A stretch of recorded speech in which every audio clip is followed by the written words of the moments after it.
This is Code.org. I'm currently working on CS Fundamentals and the Pet Giraffe lesson. I'm on Puzzle 5.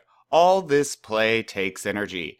Add actions to each event so that the giraffe gets a little smaller, shrinks by 5 each time it collides with another sprite. Okay, add actions to each event. Events are these green blocks here, right?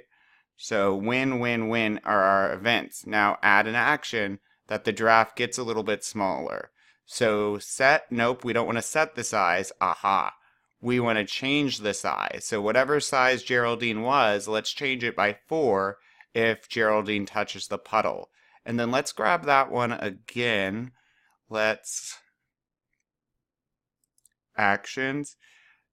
Change, not set, by -5. If Geraldine touches the soap, Geraldine's size is gonna decrease by 5. All right, let's try that out. And we can test by grabbing the soap. And gone. So it works. Awesome, let's keep going.